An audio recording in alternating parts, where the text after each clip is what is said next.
Oke ya, saya mulai. Bismillahirrahmanirrahim. Assalamualaikum warahmatullahi wabarakatuh. Selamat sore, salam sejahtera untuk kita semua. Om Swastiastu, Namo Buddhaya, salam kebajikan. Selamat tahun baru 2024. Pada hari ini, Jumat 12 Januari 2024, KPK mengumumkan penahanan para tersangka atas kegiatan tangkap tangan terkait dugaan tindak pidana korupsi berupa pemberian hadiah atau janji untuk proyek pengadaan barang dan jasa di lingkungan pemerintahan Kabupaten Labuhan Batu. Bagaimana telah diketahui, hari ini kami akan menyampaikan perkembangan informasi atas kegiatan tangkap tangan atas dugaan tindak pidana korupsi berupa pemberian hadiah atau janji untuk proyek pengadaan barang jasa di lingkungan pemerintahan Kabupaten Labuhan Batu. Sebagaimana telah kami sampaikan sebelumnya, kami telah melakukan kegiatan tangkap tangan pada hari Kamis, tanggal 11 Januari 2024. Tim KPK telah mengamankan 10 orang di wilayah Kabupaten Labuhan Batu, Sumatera Utara. Pihak-pihak yang telah kami amankan sebagai berikut. Pertama, Saudara EAR, Bupati Labuhan Batu. Kedua, Saudara RSR, anggota DPRD Kabupaten Labuhan Batu. Ketiga, Saudara HEH, Kepala Dinas PUPR Labuhan Batu. Keempat, Saudara MHR, Kepala Dinas Kesehatan Labuhan Batu. Kelima, Saudara FS alias ABE, swasta. Keenam, Saudara ES alias ASIONG, swasta juga. Ketujuh, Saudara AK, swasta. Kedelapan, SS ASN pada Pemkab Kabupaten Labuhan Batu. Kesembilan, Saudara EB, staf RSR. Kesepuluh, TR, swasta. Kronologi dari kegiatan tangkap tangan. Karena adanya laporan dan informasi masyarakat atas dugaan korupsi oleh penyelenggara negara atau yang mewakilinya, berupa mengkondisikan pemenangan proyek di Kabupaten Labuhan Batu untuk kontraktor atau rekanan-rekanan tertentu yang menyepakati. Maka pada hari Kamis tanggal 11 Januari 2024, tim KPK mendapatkan informasi telah terjadi pemberian berupa penyerahan sejumlah uang secara tunai maupun melalui transfer rekening bank ke salah seorang kepercayaan Saudara EAR. Jadi prosesnya ada yang tunai, ada yang transfer. Berdasarkan informasi tersebut, tim KPK langsung melakukan tindakan mendekati lokasi tersebut dan berpencar untuk mengamankan para pihak yang ada di sekitar wilayah Kabupaten Labuhan Batu. Maka kemudian turut diamankan dalam kegiatan tangkap tangan ini sejumlah sekitar 551 juta rupiah sebagai bagian dari dugaan penerimaan sementara ini yang disepakati yang kami temukan sekitar 1,7 miliar. Untuk selanjutnya, para pihak yang diamankan beserta barang bukti dimaksud dibawa ke gedung KPK untuk dilakukan permintaan keterangan. Atas laporan dan pengaduan masyarakat tersebut kepada KPK, yang kemudian kami tindak lanjuti melalui pengumpulan bahan dan keterangan disertai informasi sehingga dalam proses pemeriksaan dan telah dilakukan pembahasan ekspos di kedeputian maupun di pimpinan sehingga perkara ini kami sepakati naik ke tahap penyidikan berdasarkan kecukupan alat bukti sehingga kami pun menetapkan para tersangka dalam kegiatan tertangkap tangan ini, Saudara pertama EAR, Bupati Labuhan Batu. 2. Saudara RSR, anggota DPR di Kabupaten Labuan Batu.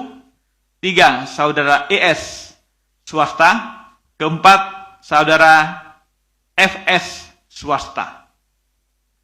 Konstruksi perkara ini, bagaimana kita ketahui sebagai salah satu kabupaten di wilayah Sumatera Utara, Kabupaten Labuan Batu menganggarkan pendapatan dan belanja untuk tahun anggaran 2023 dengan rincian anggaran pendapatan sebesar 1,4 triliun. Dan anggaran belanja juga sebanding, yaitu 1,4 triliun. Sedangkan untuk APBD tahun 2024 dengan rincian anggaran berbeda sekitar 32 miliar ya. 1,432 dengan belanjanya juga 1,432. Jadi hampir tidak begitu banyak perubahan, hanya sekitar perubahan 32 miliar. Berdasarkan anggaran tersebut, saudara ER selaku Bupati Labuan Batu kemudian melakukan intervensi dan ikut secara aktif berbagai proyek pengadaan yang ada di SKPD di Pemkab Kabupaten Labuan Batu.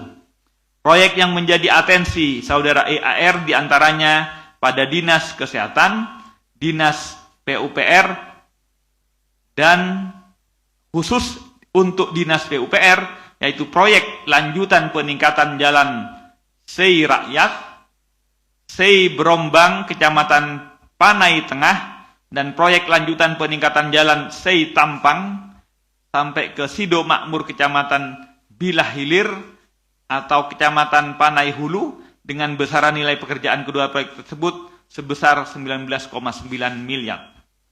Saudara SER dipilih dan ditunjuk oleh saudara ER sebagai orang kepercayaan untuk melakukan pengaturan proyek disertai menunjuk secara sepihak siapa saja pihak kontraktor yang akan dimenangkan.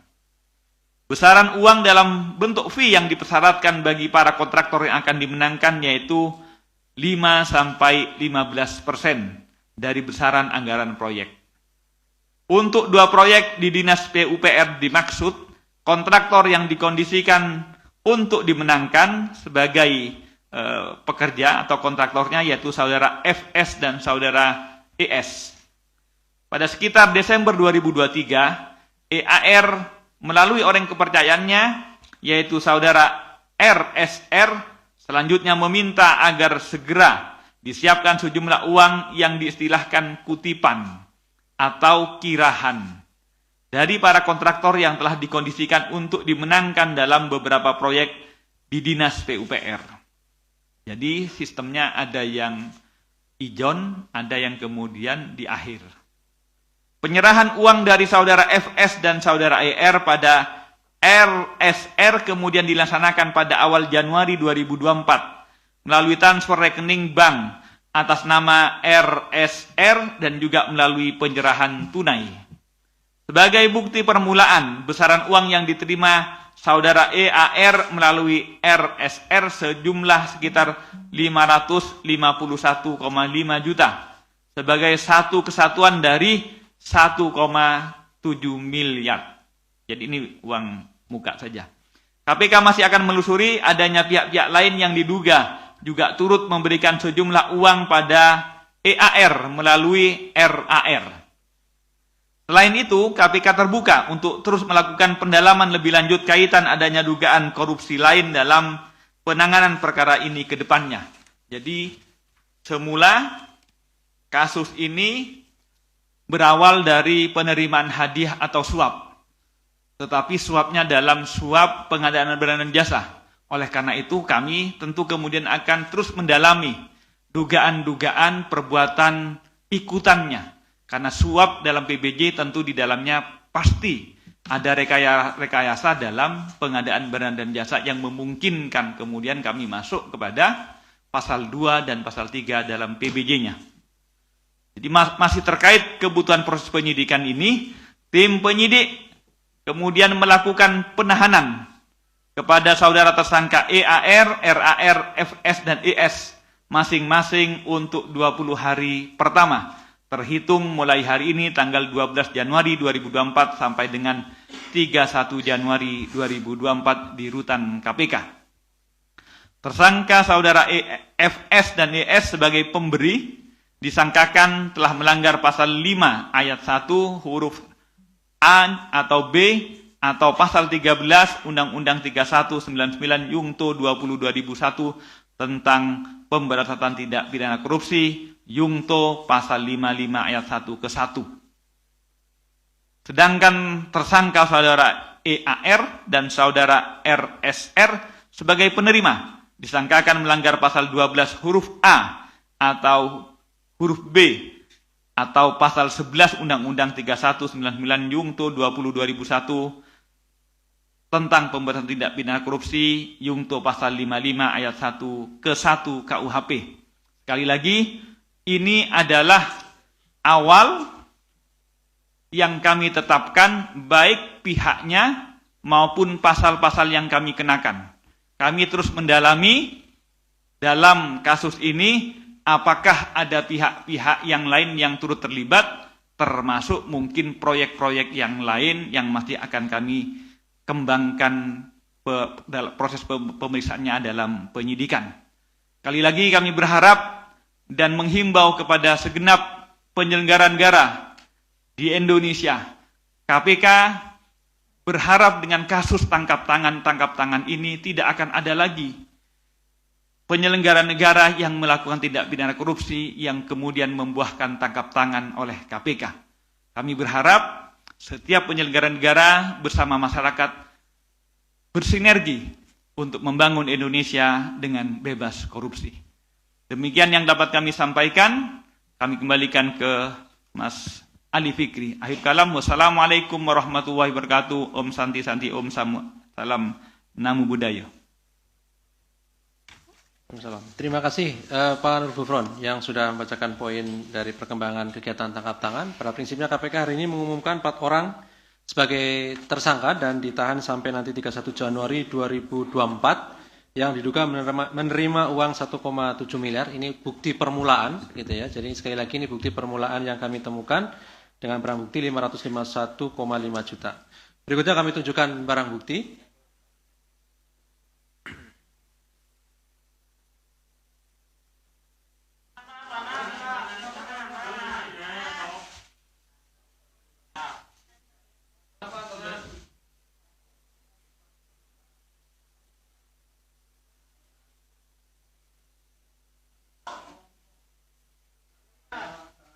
Silakan. Oh ya, silakan nanti ya. Ya, terima kasih kesempatannya. Saya Mario dari Metro TV.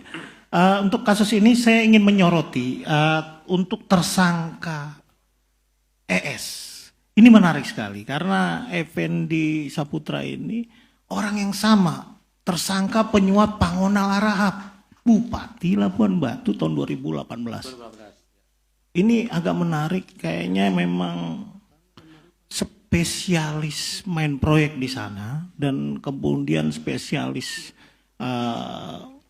PUPR dan konstruksi dan sebagainya. Ini apakah KPK memiliki pasal-pasal lain, misalkan kalau udah 2 kali nih yang sama melakukan kejahatan sama atau 3 kali ada, misalkan dapat payung cantik gitu atau ringkok gambar ayam jago atau ini ada nggak? Artinya bahwa yang kemarin yang dulu-dulu itu tidak memberikan efek jerak.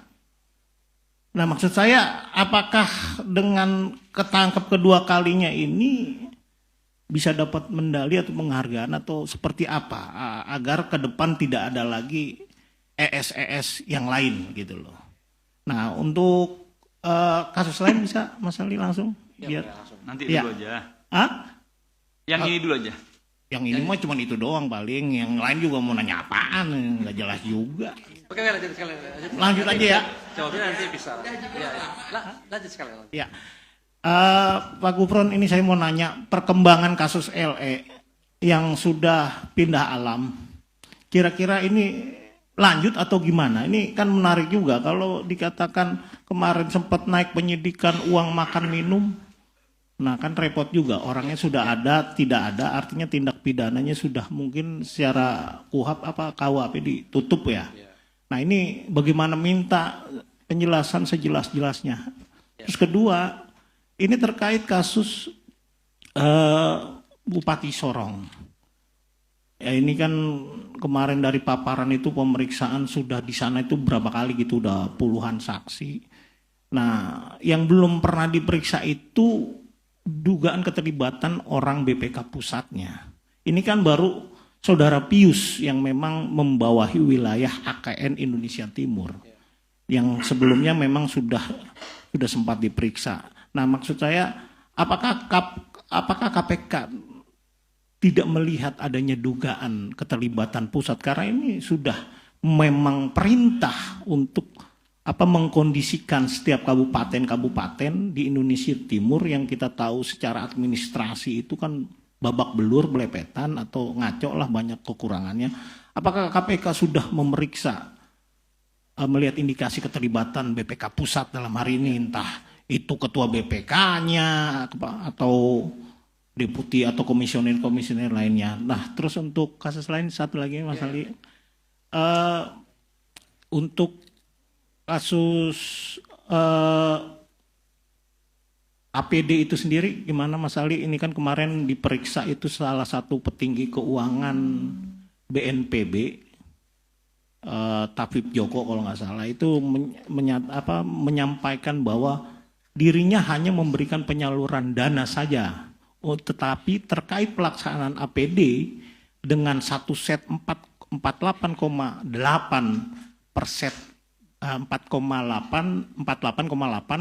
dolar per set APD, itu yang menentukan adalah Kemenkes. Lalu KPK kapan memprogreskan kasus ini terkait keterlibatan petinggi-petinggi Kemenkes, bahkan Menkesnya sendiri? Dan kemarin sudah diperiksa tapi tidak ditahan Budi Silvana, terus Ahmad Taufik sebelaku pihak swasta itu juga tidak ditahan, baru dua kali. Ini kendalanya apa? Memang menunggu Pilpres selesai atau seperti apa? Terima kasih Mas Ali. Mas Mario. Oke, di belakangnya tadi Yogi ya. Yogi silakan. Ya, terima kasih Mas Ali, Pak Gufron. Saya Yogi dari Harian Kompas. Yang pertama soal OTT ini kan yang kena kan DPRD dan Bupati gitu. Apakah terindikasi uang hasil korupsinya itu untuk pemilu ini, karena kan baru awal tahun udah korupsi gitu, dan terindikasikan dari Desember ya tadi. Ya. Kemudian soal PBJ ini kan bolak-balik udah kena gitu. Nah itu mungkin ada saran nggak dari KPK untuk perbaikan ini? Oke, kasih. Yang lain ya Mas, soal kemarin temuan PPATK dana pemilu itu telahannya sampai di mana sekarang? Terus apakah terindikasi ada korupsi di laporan itu dan tindak lanjutnya bagaimana? Ya. Kemudian satu lagi ya Mas, soal pungli rutan kan kemarin disebutkan 93, yaitu seluruh pegawai di rutan atau sebenarnya jumlah pegawai di rutan itu berapa gitu Mas? Terus pengawasan yang di dalamnya itu berapa sampai sebanyak itu bisa kena? Kemudian soal korupsi di KPK ini kan beberapa kali udah ya kena, selain pungli kan juga ada nilai uang dinas, kemudian sampai kasusnya Pak Fili yang terakhir itu. Nah ini apakah ada perbaikan di dalam soal ya istilahnya korupsinya sendiri di KPK ini gitu? Apa akan dibiarkan gitu aja? Ya, terima kasih. Oke, lanjut. Hedi. Selamat sore Pak Ali, Pak Gufron, saya Hedi dari Kumparan. Ini kalau nggak salah antara Bupati sama anggota DPR-nya ini masih satu keluarga ya Pak Ali? Kalau tidak salah, ya masih satu keluarga. Nah, apakah, dan kayaknya ini bukan kasus pertama soal satu keluarga ditangkap KPK gitu. Nah ini apakah tidak ada evaluasi gitu, maksudnya ke daerah-daerah gitu, karena kayaknya kalau korupsi antar keluarga itu kayaknya bisa dibicarakan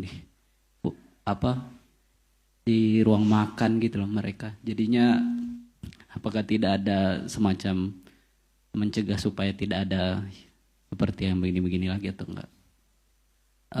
Terus ini juga masih terkait karena beberapa kali kan ada soal bukan beberapa kali, bahkan setiap kepala daerah yang di OTT di sini itu selalu barang dan jasa gitu. Kemarin juga PPATK baru mengeluarkan data bahkan 36, ini soal proyek strategis nasional gitu, katanya 36% itu mengalir ke ASN dan politikus. Eh, dari KPK sendiri kan tentu orang berharap KPK mengambil andil besar soal mengawal proyek strategis nasional begitu. Kan beberapa juga biasanya ada di media sosial itu meme biasanya masa KPK bupati-bupati terus. Itu boleh, maksudnya harus kalau dia bertindak, tapi kan mestinya ada yang lebih di atasnya lagi gitu. Ini buktinya sudah ada soal temuan PPATK itu. 36% diduga tindak pidana korupsi soal PSN. Terus selanjutnya yang masih pungli itu, ini sebenarnya kita beberapa kali bertanya ya, maksudnya kan ini dari September ya diungkap Dewas itu. Maksudnya kesusahan atau kendalanya KPK untuk mengungkap kemudian menaikkan penyidikan itu apa sih di dalam gitu. Karena orang akan semakin mengkritik karena kok orang di luar itu bisa dengan cepat ditangani sementara di rumah sendiri susah begitu. Kan orang jadinya kalau logika sederhananya orang-orang di luar, masa di dalamnya itu kan mudah diakses entah barang buktinya kah atau apakah gitu. Nah ini kok berlarut-larut, apakah memang KPK serius atau enggak? Dan uangnya juga kan enggak sedikit, bahkan Dewas kemarin bilang yang temuan 4M itu malah lebih dari itu. Nah itu apakah KPK sudah menemukan total nilainya? Karena kalau kita nanya di Dewas biasanya diarahkannya kalau soal nilainya tanya ke KPK gitu. Terus nilainya berapa? Apakah 6M atau 7M gitu? Terima kasih Pak Ali Pak Guru. Mas Yam ya?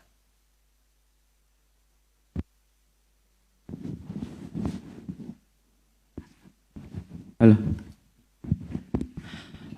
Izin Pak, Niam dari kompas.com. Satu aja langsung kasus lain ya Pak.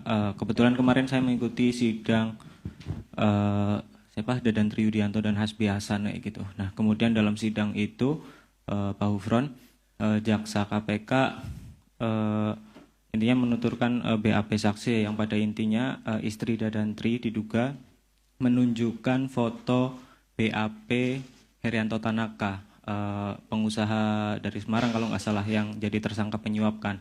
Nah itu KPK apakah udah mendengar ini bahwa ada isu dugaan BAP tersangka bocor? Itu terjadi ketika tahun 2022 bulan Oktober Pak. Kalau di persidangan disampaikannya seperti itu. Nah kalau semisal ini nyampe ada kebocoran, itu tindakan KPK kayak gimana? Terus ini kan udah bunyi di sidang kayak gitu loh. Apakah ada semisal ya penelusuran di internal KPK sendiri untuk mencari siapa-siapa pihak yang membocorkan hal semacam ini? Terus dalam sidang itu juga disebutkan ada ya anggota geng motor Harley kayak gitu ya, yang namanya disebut-sebut katanya Wikit kayak gitu, yang informasinya punya kenalan ya orang-orang dalam KPK dan dia dimintai semacam pertolongan lah oleh orangnya Hasbi Hasan kayak gitu. Nah ya pada intinya tadi itu Pak, maksudnya bagaimana KPK apakah udah mendengar hal ini bahwa ada BAP bocor dan sebagainya, jika BAP bocor itu lewatnya siapa kayak gitu. Terima kasih. Oke silakan. Selamat sore Pak, saya Bagus dari Tempo.co. Sedikit aja Pak, soal di daerah ini kan udah beberapa kali gitu penangkapan OTT dan penetapan tersangka soal pengadaan barang dan jasa. Nah ini dan itu kalau dilihat mayoritasnya itu vonisnya rendah. Nah ini apakah keseringan ini apa satu karena vonisnya rendah tersebut, dan selanjutnya bagaimana upaya KPK untuk terdakwa di misal di PN Tipikor gitu, khususnya tim jaksa KPK untuk kedepannya gitu. Nah apakah nanti juga dalam debat capres minggu depan itu apakah akan disampaikan ini komitmen kepada para ketiga capres untuk penguatannya seperti apa gitu, misalnya soal mengesahkan UU perampasan aset seperti itu. Satu lagi Pak soal Wamenkumham. Nah ini kapan penahanan Wamenkumham dan kapan diperiksa sebagai tersangka, karena sejauh ini masih sebagai saksi gitu. Terima kasih Pak. Baik Mas. Ini maksudnya debat capres. Oh iya, jadi oke nanti jelaskan ya. Jadi bukan debat capres. Debat capres itu kan ada di sana di KPU ya, di KPK, acara paku integritas. Oke. Ada lagi terakhir? Cukup ya yang sebenarnya tadi? Cukup. Oke, baik. Saya kira cukup ya teman-teman. Ini sudah banyak sekali pertanyaan mewakili dari teman-teman yang lain. Kami silahkan Pak Nurul Gufron. Terima kasih. Ada banyak, ada 5 ya. Tapi anaknya banyak. Dari pertama Mas Mario, Yogi, Kumparan, Niam, dan yang terakhir ya. Saudara, kasus ini salah satunya ada yang pemain berulang atau residif. Telah tertangkap dan telah keluar, artinya berdasarkan OTT KPK tahun 2018. OTT-nya tahun sekitar bulan Juli. Bagaimana Pak ketentuannya? Ketentuannya kalau residif ada pemberatan. Pemberatannya seberapa? Berdasarkan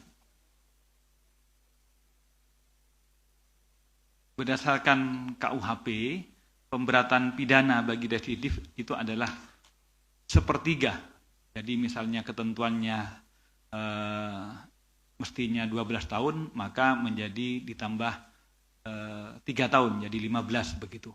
Kami memiliki pedoman penuntutan, termasuk jika residif ya. Intinya ada pemberatan ancaman pidananya dengan menambahkan 1/3. Saudara LE bagaimana? Yang meninggal dalam proses masih pada saat itu sudah diputus 6 hari dari putusan, dia masih memiliki waktu untuk melakukan upaya kasasi, tapi belum melakukan upaya kasasi, meninggal. Maka secara hukum itu harus sudah dinyatakan, karena pada saat itu masih mikir-mikir ya, tidak menyatakan upaya hukum. Jadi asumsinya atas putusan tersebut sudah memiliki kekuatan hukum yang tetap atau BHT. Untuk orangnya tidak bisa dipenjara, karena orangnya sudah dipenjara lebih dahulu oleh Tuhan Yang Maha Esa. Untuk harta-harta yang kemudian misalnya harus dikembalikan ke negara, tentu itu masih bisa dieksekusi. Itu terhadap yang sudah. Bagaimana terhadap kasus-kasus yang lain, Pak? Misalnya diduga melakukan penyalahgunaan wewenang dalam penganggaran uang makan dan lain-lain dalam anggaran di Papua. Untuk kasus tersebut, jika telah ada perhitungan kerugian negaranya, maka perhitungan kerugian negaranya tetap bisa dimintakan ganti kerugian secara perdata. Tapi bukan KPK, nanti kami limpah kepada jaksa pengacara negara untuk meminta pengembaliannya secara keperdataan. Karena untuk dipidana, orangnya sudah meninggal, tidak bisa. Itu yang LE. Untuk yang Sorong, dugaan ada pihak-pihak yang lain yang dipertanyakan tadi, kami masih mendalami karena memang yang masih kami langsung dapat bukti langsung itu baru di tingkat BPK wilayah ya. Apakah kemudian berkorelasi dengan atasan ataupun anggota BPK yang membawahinya, masih dalam proses pemeriksaan dan pendalaman lebih lanjut. Tentu tidak hanya berbasis keterangan, tapi juga mungkin alat-alat bukti yang lain. Termasuk juga yang APD, tentang siapa yang menentukan harga dan lain-lain, semuanya masih proses pemeriksaan. Pada saatnya nanti kalau sudah kami terang, tentu teman-teman lidik dan sidik akan menyampaikan laporannya kepada pimpinan, dan pada saatnya kalau sudah ada progresnya, tentu kami akan sampaikan kepada masyarakat dan media. Itu Mas Mario. Mas Yogi, Bupati dan DPRD, apa ada indikasi untuk pemilu? KPK tentu sebagai penegak hukum tidak memikirkan dan tidak mencari tahu apakah uangnya, apakah untuk kebutuhan keluarga, apakah untuk kebutuhan perusahaan, ataukah kepentingan politik. Itu tidak kami dalami ya. Yang penting setiap orang telah melakukan tindak pidana, dalam hal ini menerima hadiah ataupun menerima suap, itu selesai, cukup memenuhi syarat untuk kami tindak lanjuti dalam proses penyidikan. Untuk apa? Kami tidak mendalaminya. Kemudian kegiatan tangkap tangan di daerah banyak PBJ melulu. Ini ada beberapa pertanyaan. Memang rata-rata karena korupsi rata-rata adalah hal yang kejahatan berorientasi uang. Yang bisa diuangkan itu memang dalam dua hal. Pertama, dalam kelola kewenangan, misalnya perizinan, SDM, itu yang kemudian diperjualbelikan untuk dapat income secara ilegal. Kalau tidak menjual wewenang, maka anggarannya yang kemudian diperjualbelikan. Ini saya punya anggaran segini, proyeknya ABCD, siapa yang mau? Maka kalau yang mau, DP dulu, ijon dulu. Nanti penyelesaiannya setelah selesai pencairan. Nah, ini yang terjadi. Jadi kami memang concern di dua hal itu. Kelola kewenangan dan kelola uang. Kami melalui Korsup telah sangat intens. Jadi berbasis tindak pidana korupsi ini, kami kemudian menindaklanjuti dengan proses koordinasi dan supervisi untuk mencegah supaya tidak berulang. Kok ternyata masih berulang? Berarti artinya yang kami lakukan ya masih diterima secara administratif saja. Kadang sebuah daerah itu menerima program-program pencegahan dari KPK, nilainya secara administratif bagus-bagus sudah. Ada relatif perbaikan. Tapi dari kasus ini menunjukkan bahwa proses perbaikan sistem itu masih berjalan secara formil administratif. Tidak kemudian dilakukan dengan sebuah komitmen bahwa program pencegahan dilakukan untuk benar-benar tidak melakukan korupsi. Ini pembelajaran bagi kami, termasuk mungkin pihak-pihak yang berkepentingan lainnya. Lantas perbaikan pungli di KPK, nanti Mas Ali yang lebih anggun tentang 93 orang, lantas ini berapa persen atau dari berapa pegawai rutan KPK, nanti saya kurang detail ya, karena ini berkaitan dengan ke-SDM-an, jumlahnya berapa, nanti Mas Ali proses perbaikan internal. Tentu sekali lagi, KPK dengan melakukan proses dua jalur ini, proses etik dan proses penegakan hukum adalah komitmen KPK untuk secara internal ingin memastikan bahwa korupsi yang pertama dan yang utama itu tidak menjalar dan masuk ke KPK.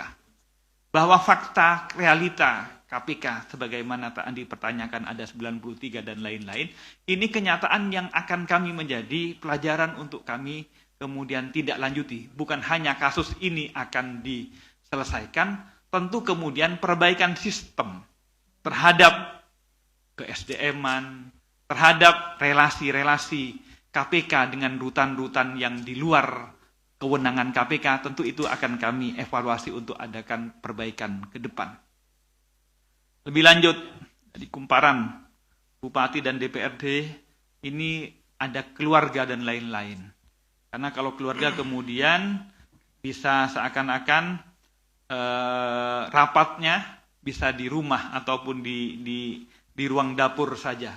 Ini juga menjadi evaluasi. Kami sesungguhnya sedang juga melakukan proses review terhadap conflict of interest. Ya. Ini sedang kami terapkan di jadi kami belajar di luar negeri tentang bagaimana menerapkan potensi-potensi conflict of interest. Pilotingnya kami lakukan di dua institusi, yaitu pertama KPK sendiri dan Mahkamah Agung. Ini kami cobakan, kalau sukses baru nanti akan kami scaling up kepada institusi lain tentang bagaimana batasan-batasan tentang conflict of interest tersebut. Lantas sama tadi PBJ, KPK, ini kok KPK kok hanya Bupati dan Bupati. Sebagaimana Anda tanyakan sebelumnya, KPK juga sedang menangani Wamenkumham, KPK juga sedang menangani BPK dan lain-lain, itu menunjukkan bahwa yang kami tangkap, yang kami proses itu bukan hanya bupati. Jadi tinggal kemudian meng-cross check dengan pertanyaan tadi ya. Bagi KPK tidak. Nah ini tentang yang pungli tadi ya, bahwa seakan-akan kok lama, sementara untuk tempat lain kok begitu cepat. Nah sekali lagi KPK ingin memastikan, karena ini kejadian di tahun sekitar awal 2018. Ini 2024, 4 tahun yang lalu. Tentu merunut kejadian 4 tahun yang lalu, bukan hanya soal tidak ada buktinya, bukan hanya tidak ada tersangkanya, bahkan tersangkanya sudah tersebar. Kejadiannya 2018, jadi kami tarik mundur sampai akhirnya di 2018. Sementara person-personnya ada yang masih di KPK, ada yang kemudian tersebar. Nah, ini yang mengakibatkan prosesnya kami ingin lengkapi secara lengkap. Karena kalau kemudian ini kan pasti melibatkan banyak orang. Kalau satu kena, maka kalau yang lain tidak kena, pasti dia akan teriak-teriak juga. Nah, ini yang untuk memastikan adil sesuai dengan peran masing-masing, kami perlu kemudian agak berjalan secara hati-hati. Mas Niam, dalam sidang Dadan dan Hasbi ada kesaksian dalam persidangan bahwa diduga yang bersangkutan memiliki BAP, ya, BAP. BAP-nya siapa? Tersangka. Oh, Haryata Tanaka ya. Nanti tentu sekali lagi mekanismenya setiap persidangan setelah selesai, JPU itu kemudian melaporkan bukan hanya hasil putusan, tapi temuan-temuan atau fakta-fakta yang terungkap di persidangan yang tidak ada dalam BAP, nanti tentu akan dilaporkan ke pimpinan. Dan itu nanti akan kami lakukan kajian apa yang kemudian perlu dilanjuti terhadap temuan-temuan fakta di persidangan tersebut. Termasuk juga adanya pernyataan dari geng Harley yang seakan-akan memiliki koneksi ataupun jalur kepada orang dalam yang bisa membantu. Ini juga dalam sidang ya. Oke, setiap fakta baru yang tidak ada dalam BAP dan itu ternyatakan dalam persidangan, tentu kemudian oleh JPU akan dilaporkan kepada pimpinan untuk ditindaklanjuti lebih lanjut. Misalnya ya, dalam BAP ternyata tersangkanya hanya ABC. Ternyata menurut persidangan yang dipimpin hakim menunjukkan selain ABC ada DEF gitu. Perkembangan sidang itu nanti kemudian akan disampaikan ke pimpinan dengan forumnya namanya pengembangan penuntutan. Terakhir, sama tadi tentang PBJ ya, kok sering terjadi, yaitu karena di daerah yang bisa dikorupsi di dua jalur tersebut. Jalur memperjualbelikan wewenang dan jalur memperjualbelikan keuangan daerah. Nah, berkaitan yang terakhir Capres dan Wapres. Sekali lagi, KPK akan mengundang calon presiden dan wakil presiden sebagaimana KPK telah concern melakukan program Paku Integritas. Mulai kapan Paku Integritas telah kami lakukan? Itu sejak 2019, sejak 2000, pokoknya ada momen-momen pilkada, kami sudah datang ke sebuah daerah, dari awal sebelum jadi bupati, kami lakukan Paku Integritas. Untuk apa? Membekali supaya ketika jadi, itu kemudian tetap komit kepada janji-janji kampanyenya.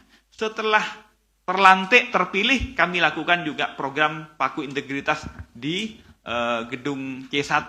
Begitupun momen di pemilu presiden wakil presiden ini sesungguhnya muatannya bukan mengajak Capres Wapres untuk memperdebatkan tentang program pemberantasan korupsi, tapi kami hanya ingin menyampaikan peta potensi, tantangan, dan hambatan pemberantasan korupsi.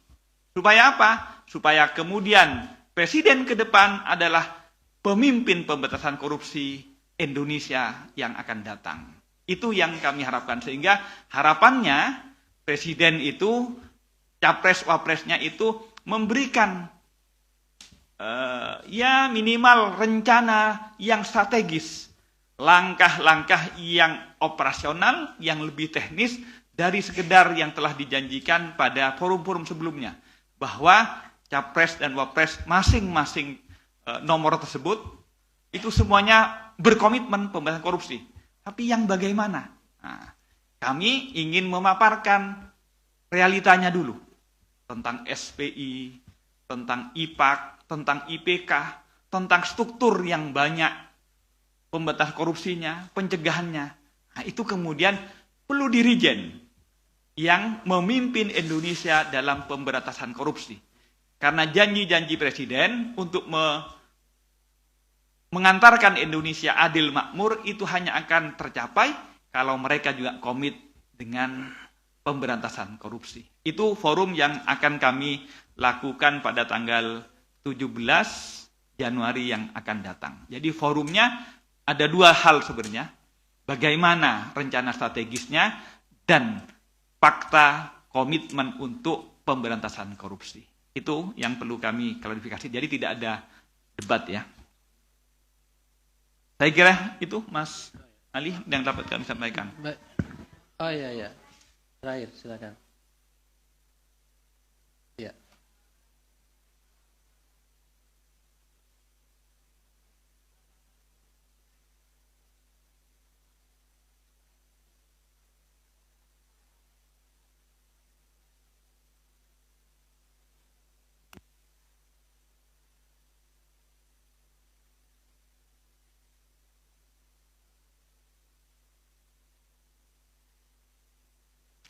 Itu Obdat ya. Datanya dari Obdat. American Justice.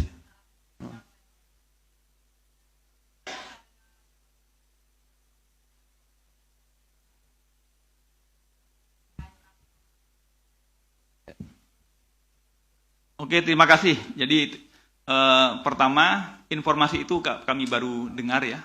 Tentu kami kemudian informasi itu karena kami juga komit dengan institusi-institusi dan penegak-penegak hukum di secara global.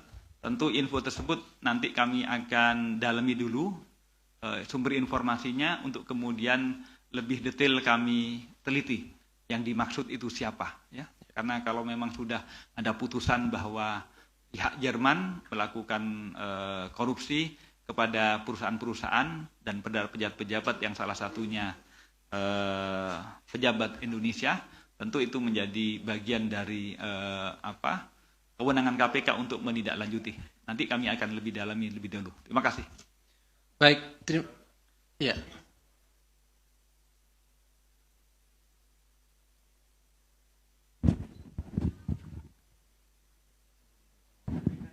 Ya.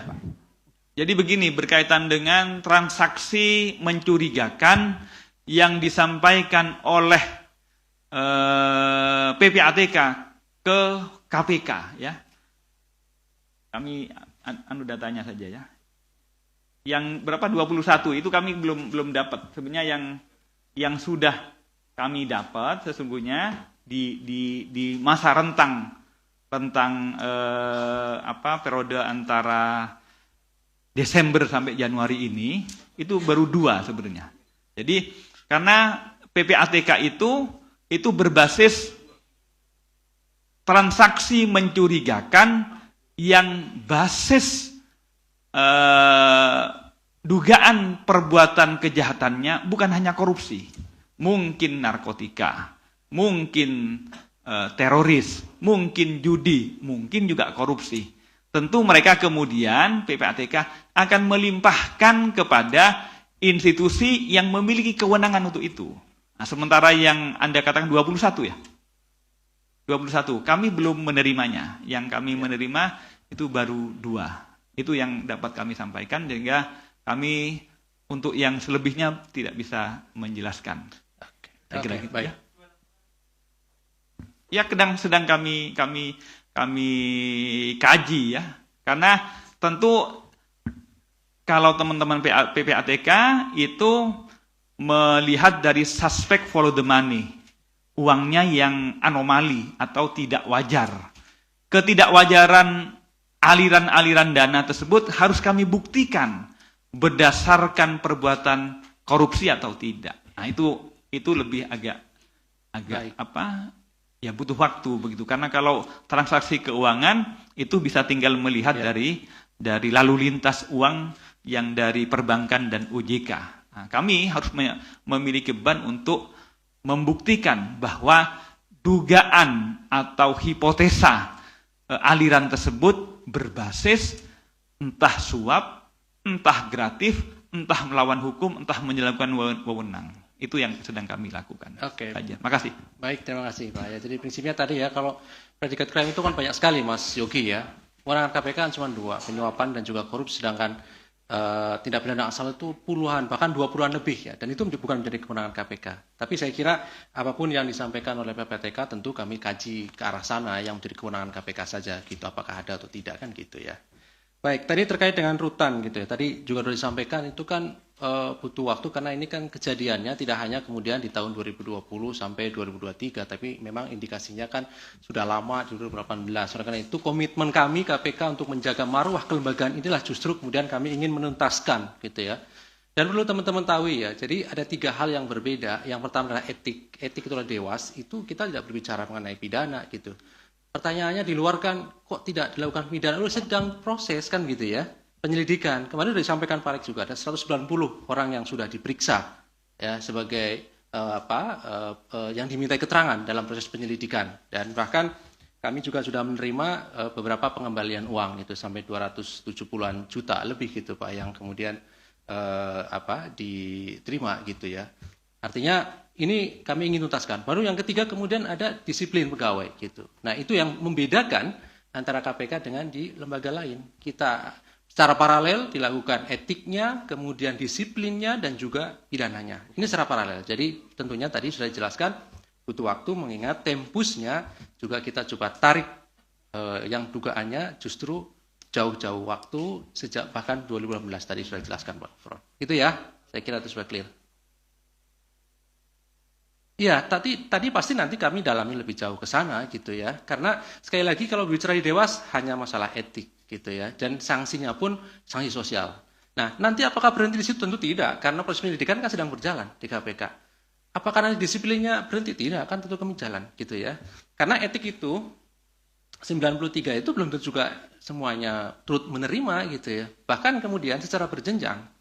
Maka kemudian standar etiknya lebih tinggi di KPK, atasan langsung ya ketika tidak melakukan pengawasan bisa kena etik. Apakah itu bisa dipidana? Kan belum tentu, kan begitu ya. Jadi itu yang membedakan. Kalau sudah dipidana pasti kena etik, tapi kalau kena etik belum tentu kemudian bisa masuk di ranah pidana. Tapi sekali lagi yang perlu digarisbawahi, KPK tidak berhenti hanya di persoalan etik, tapi pidana dan juga disiplinnya. Itu ya. Oke. Saya kira clear ya.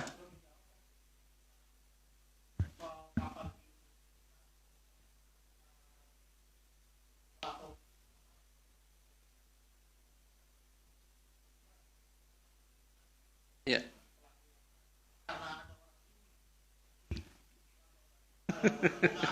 Iya. Ini Mas Mario. Tadi sudah jelaskan sebenarnya ya. Memang dia begini.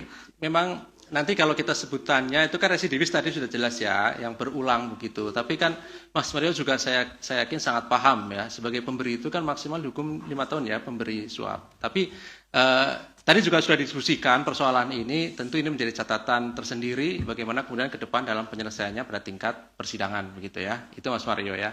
Kemudian yang kedua, tentu kami fokus lebih dahulu nih Mas Mario dari kegiatan tangkap tangannya. Nanti perkembangannya kami sampaikan ya. Kita harus kejar waktu karena pemberi itu kan dibatasi cuma 2 bulan. Kita harus selesai gitu ya untuk yang disorong. Nah, oleh karena itu tentu nanti ke depan kami dalami juga di penerimaannya. Sekarang kita fokus di pemberinya. Kan sudah selesai ya, nanti tinggal masuk pada proses penuntutan, Mas Mario ya. Oke, saya kira cukup teman-teman. Cukup, Terima maghrib kasih dulu. karena ini sudah maghrib, berarti waktunya juga sangat terbatas. Terima kasih kehadiran pada sore hari ini. Terima kasih Pak Nurul Gufron. Kami akhiri. Assalamualaikum warahmatullahi wabarakatuh. Nanti